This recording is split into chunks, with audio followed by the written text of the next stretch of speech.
Hello student, welcome to coherent English classes. मैं हूं आपका इंस्ट्रक्टर मोहम्मद ज़ियाउल्लाह कमर और आप सभी का कोहेरेंट इंग्लिश क्लासेस की coherent English guest paper series में स्वागत है। ये जो है कोहेरेंट इंग्लिश गेस्ट पेपर का 7वां पार्ट है। इससे पहले के पार्ट 1, 2, 3, 4, 5 एंड 6 यानी कि टोटल 6 पार्ट हमारी YouTube channel coherent English classes पे अपलोड कर दी गई है। अगर आपने नहीं देखा है तो मैं आपसे रिक्वेस्ट करता हूं कि पहले आप उसको देखें, फिर उसके बाद जो है ये 7वां पार्ट को देखना स्टार्ट करें। इस पार्ट में हम लोग डिस्कस करेंगे ऑब्जेक्टिव नंबर 116 से लेकर 143 ऑब्जेक्टिव को हम लोग डिस्कस करेंगे। तो आइए एक एक करके हम लोग जो है ऑब्जेक्टिव को, जो कि मोस्ट वीवीआई ऑब्जेक्टिव, ये जो ऑब्जेक्टिव डिस्कस हो रही है ये या तो आपके बिहार स्कूल एग्जामिनेशन बोर्ड के एनुअल पेपर में आ चुका है या मॉडल सेट के अंदर आ चुका है या फिर जो आपकी कंपार्टमेंटल एग्ज़ाम या फिर सप्लीमेंट्री जो एग्ज़ाम है उसके अंदर आ चुका है। तो ये बहुत ही इंपॉर्टेंट जो है ऑब्जेक्टिव है। तो आइए स्टार्ट करते हैं। Objective number 116, SEBI was passionately interested in. SEBI जो था वो जो है पैशनेटली पैशन से बना है। पैशन का मतलब जुनून, यानी कि सेबी के ऊपर जो है जुनून सवार था। किस चीज़ का? कद्दू का। मतलब कि सेबी जो है बहुत ही ज़्यादा शौकीन था। पैशनेटली इंटरेस्टेड, इंटरेस्टेड का मतलब होता है किसी चीज़ से लगाव होना। तो सेबी जो था वो जो है शौकीन था किस चीज़ का? कद्दू का। समझ में आ गया? All technology change cause problems, यानी कि सारी जो टेक्नोलॉजी है अगर उसमें चेंजेस आती है तो वो क्या क्रिएट करती है? सोशल प्रॉब्लम को क्रिएट करती है, मतलब सामाजिक जो प्रॉब्लम है उसको क्रिएट करती है।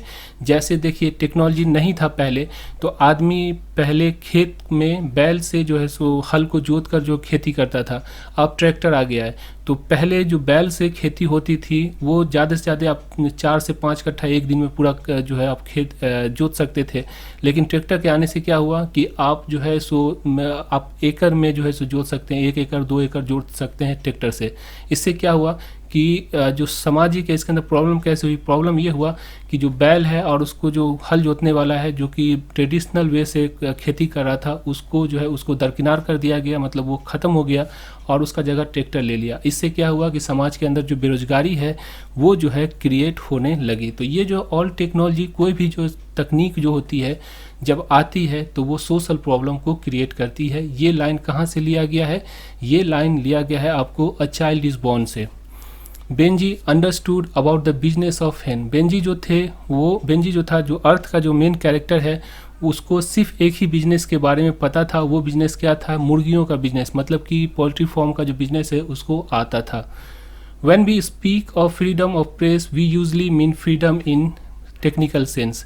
ये जो लाइन लिया गया है how free is the press से लिया गया है और इसमें जो आपका जो फिलिंग द ब्लैंक्स होगा technical. When we speak of freedom of press, जब हम बात करते हैं प्रेस की, यानी कि जो मीडिया है उसकी फ्रीडम के बारे में, उसकी आज़ादी के बारे में, तो हम यूजली आम तौर पे, वी यूजली का मतलब हुआ हम आम तौर पे mean freedom in technical sense, बहुत ही तकनीकी जो सेंस के अंदर हम लोग इसके फ्रीडम को जो है बयां करते हैं। मतलब ब्रॉडर सेंस में नहीं लेते हैं, टेक्निकल सेंस में लेते हैं। समझ में आ गया?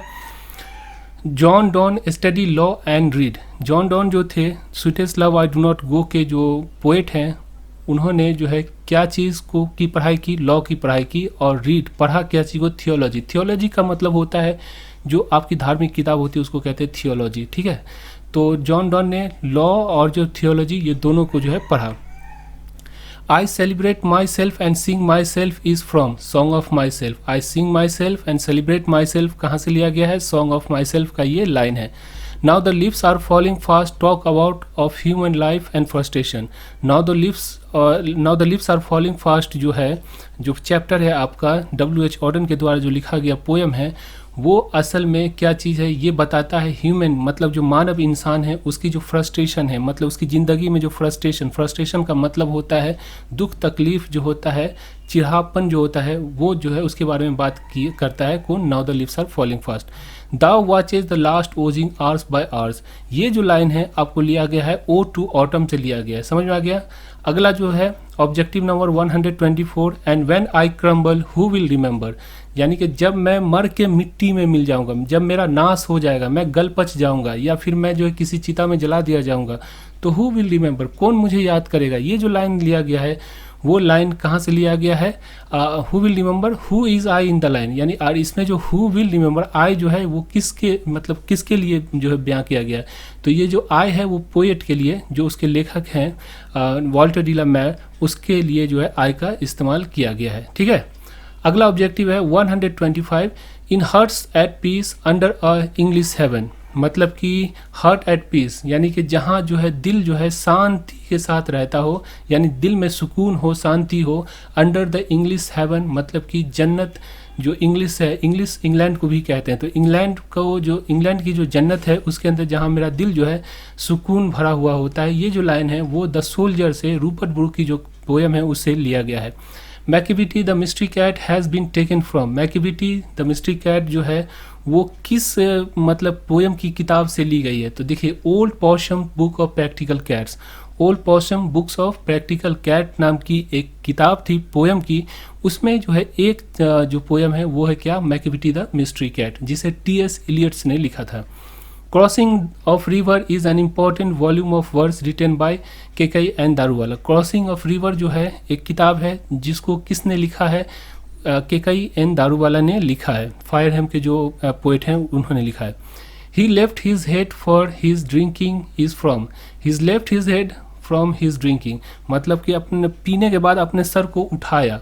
किसने, ये जो लाइन है कहाँ से लिया गया, ये लाइन जो है द स्नेक जो चैप्टर है उससे लिया गया। हु रोट हकलबरी फिन, ये जो हकलबरी फिन है जो किताब है उसको किसने लिखा, तो मार्क ट्वेन ने लिखा। Goldsmith and Sheridan made contribution to the English stage, यानी गोल्ड स्मिथ और शेरडन जो थे इन्होंने जो है इंग्लिश स्टेज का मतलब हुआ जो इंग्लैंड की जो स्टेज थी जहाँ पे नाटक, पहले अभी फिल्म में हम जाके जो है सो हॉल में देख लेते हैं फिल्म को, लेकिन पहले ज़माने में कोई फिल्म तो बनती नहीं थी, तो उस ज़माने में क्या होता था स्टेज सजाया जाता था, लोग जैसे हम लोग हॉल में जाते हैं उसी तरह जो उस स्टेज यानी जो थिएटर होता था वहाँ पे लोग जाते थे और वहाँ पे जो है क्या होता था प्ले यानी कि नाटक को दिखाया जाता था। तो ये दोनों जो थे बहुत नामचीन आदमी थे और इन्होंने जो इंग्लैंड की जो स्टेज है यानी कि जो ड्रामा है उसमें बहुत बड़ा कंट्रीब्यूशन यानी कि योगदान दिया। Wole Soyinka is a poet, Nigerian poet, ये जो वोल स्वेंकी है ये जो नाइजीरियन पोएट है।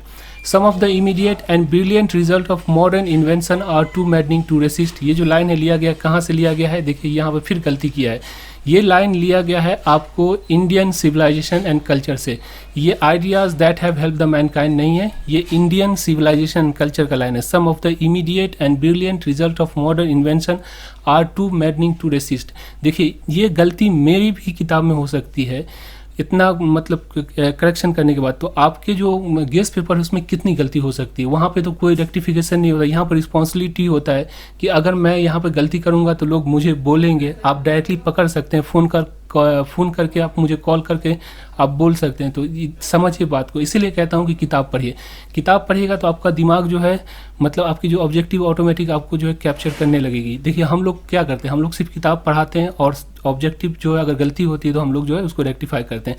इसीलिए मैं आपको कह रहा हूँ कि प्लीज़ अगर आप बिहार स्कूल एग्जामिनेशन बोर्ड के स्टूडेंट हैं तो पूरी किताब को पढ़िए, ए से लेकर जेड तक, मतलब पूरा 11 प्रोज 10 पोएट्री और स्टोरी ऑफ इंग्लिश को पढ़िए। अगर पढ़ने में परेशानी होती है तो अभी भी इस समय आपके पास कोहेरेंट इंग्लिश क्लासेस की ऑनलाइन कोर्स को ज्वाइन कर सकते हैं, जहां पे आपको टोटल 27 चैप्टर होता है, 27 दिन में 27 चैप्टर को आप ख़त्म कर सकते हैं। टोटल आपके पास ऑलमोस्ट 60 डेज का जो है टाइम है, तो आप 2 बार इसको रिवाइज कर सकते हैं। अगर रिवाइज कर लीजिएगा, पूरी रामायण पढ़ लीजिएगा तो सीता किसकी पत्नी है ये अगर कोई क्वेश्चन करेगा तो आप जवाब जरूर दे सकते हैं, है कि नहीं। तो पूरी किताब को पढ़िए, ऐसे ऊपर से गेस्ट पेपर से कीजिएगा तो आपके ऑब्जेक्टिव नहीं बनेंगे, लिख लीजिए आप।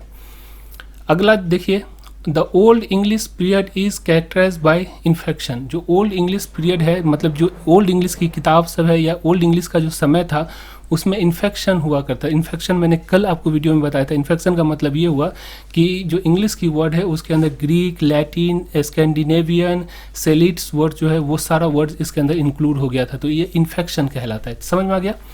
Emancipation proclamation gave the Negro freedom from slavery. जो इमेंसिपेशन प्रोक्लेमेशन है उसने ये जो दास मुक्ति घोषणा पत्र है जिस पे अब्राहम लिंकन यानी कि अमेरिका के 16वें राष्ट्रपति अब्राहम लिंकन ने साइन किया था, ये एक ऐसी अज्ञप्ति थी, ये एक ऐसा पेपर था जिसको साइन करने के बाद जो निग्रो जो गुलाम हुआ करते थे अमेरिका के वो नागरिक हो गए और उसको पूरा अधिकार जितना गोरे लोगों को मिला उतना जो काले लोगों को मिला। तो ये जो है क्या किया, ये इमेंसिपेशन प्रोक्लेमेशन ने, ये इसने जो है फ्रीडम दिया किस चीज़ से, स्लेवरी से। स्लेवरी का मतलब होता है जो गुलामीपन है या दास्ता है उससे जो है इनको आज़ादी मिली। Bertrand Russell was also a mathematician. Bertrand Russell जो थे वो क्या थे, मैथमेटिशियन भी थे। The Gujarati equivalent for civilisation means good conduct, यानी गुजराती में सिविलाइजेशन का मतलब होता है अच्छा आचरण। Nanu Kaka was coming to Delhi to see some minister. Nanu Kaka जो दिल्ली आए थे वो किसी मिनिस्टर से मिलने के लिए आए थे।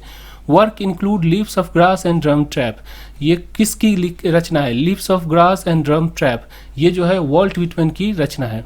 Who run scolding for food in now the leaves are falling fast. Now the leaves are falling fast में जो है खाने की तलाश में, भोजन की तलाश में जो है स्कॉल्डिंग मतलब चिल्लाते हुए, पुकारते हुए, एकदम चीख मारते हुए जो कौन दौड़ता है, इधर उधर भागता है। तो ट्रोल्स मतलब जो भूत प्रेत आत्मा है वो भागती है। Is remember as a war poet, यहाँ पे भी गलती किया, टी.एस. एलियट नहीं है। वार पोएट कभी भी होगा तो रूपर्ट ब्रूक, सोल्जर के जो राइटर हैं वो हैं। तो यहाँ पे आपकी जो गेस्ट पेपर होगी उसमें टी.एस. एलियट लिखा हुआ है, इसको काट दीजिएगा, रूपर्ट ब्रूक लिख लीजिए। ऑब्जेक्टिव में गलती होती है, सब्जेक्टिव में उतना गलती नहीं होगा आपको, लेकिन ऑब्जेक्टिव में ये गलती कर बैठा है। Who find Macavity lazy and half sleep. कौन जो है जो मैकेविटी को लेजी मतलब कि आलसी और आधी सोई हुई आधी जागी हुई जो पाता है। तो टी.एस. एलियट जो हैं, जो मैकेविटी द मिस्ट्री कैट के पोएट हैं, वो पाते हैं। D.H.. Lawrence exalted the value of primitive life in snake. D.H.. Lawrence ने जो सादा जिंदगी है, एक जो सादगी भरी जिंदगी है, उसकी जो वैल्यू है, उसका जो महत्व है, उसको एग्जॉल्ट किया है, उसको बढ़ा चढ़ा कर पेश किया। मतलब उसको जो है सो उस जो सादी जिंदगी है उसकी असल जो वैल्यू है उसको बताया है किसके अंदर, स्नेक जो चैप्टर है उसके अंदर। Is called father of modern novel. ये बहुत ही इंपॉर्टेंट, ये 3 बार पूछ चुका है। पहला 2017 में पूछा, 2019 में भी पूछा, और उसके बाद जो है ये 2022 के अंदर भी इसको पूछा है। Is called father of modern novel, यानी कौन है जो मॉडर्न नॉवल मतलब कि आधुनिक जो उपन्यास है उसका पिता कहा जाता है इंग्लिश नॉवल का, तो वो है फील्डिंग। ठीक है, तो इस तरह से आपका 143 ऑब्जेक्टिव जो है VVI ऑब्जेक्टिव उसको हमने डिस्कस किया। और कल से हम लोग जो है डिस्कस करेंगे, वो जो डिस्कस करने जा रहे हैं वो चैप्टर आपका क्या होगा, इसमें हम लोग जो है पूरा डिस्कस करेंगे। ये पूरी ऑब्जेक्टिव तो आपकी क्लियर हो गई। कल से हम लोग जो है एस्से जो है उसको डिस्कस करेंगे, मोस्ट VVI एस्से। तो ये सारी एस्से को हम लोग डिस्कस करेंगे एक एक करके और आपको समझाने की कोशिश करेंगे। तो वीडियो को देखते रहिएगा, वॉच करते रहिए, इसमें बहुत ज़्यादा आपको हेल्प आउट होगा। अभी आपको कुछ पता नहीं चलता है, लेकिन जब आपका एग्ज़ाम अब दे दीजिएगा, जब आपके पास क्वेश्चन पेपर आ जाएगा, तो मुझे लाख दुआ दीजिएगा कि सर ने मुझे जो है बहुत अच्छी तरह से पढ़ाया। तो आशा करता हूँ ये वीडियो आपको अच्छी लगी होगी। अगर आप कोर्स ज्वाइन करना चाहते हैं तो जस्ट 200 रुपीज़ में आपका जो कोर्स ज्वाइन हो जाता है, जिसके अंदर पूरी चैप्टर को हम पढ़ाएंगे आपको विदिन 60 डेज़ के अंदर। और साथ में जो है हम आपको बहुत सारा ऐसा ट्रिक्स बताएंगे जिसके अंदर आप 85% मार्क्स को स्कोर करने से कोई नहीं रोक सकता है। तो आप कोर्स परचेज मत कीजिए, पहले एक बार हमसे पूछिए कि किस तरह से आप जो 85% मार्क्स स्कोर करवाएंगे। अगर लगता है कि हाँ 85% मार्क्स ये कोर्स करवा देंगे सर मेरी बातों से, तो कोर्स परचेज कीजिए, नहीं तो कोर्स परचेज करने की ज़रूरत नहीं है। Thank you so much for watching coherent English classes.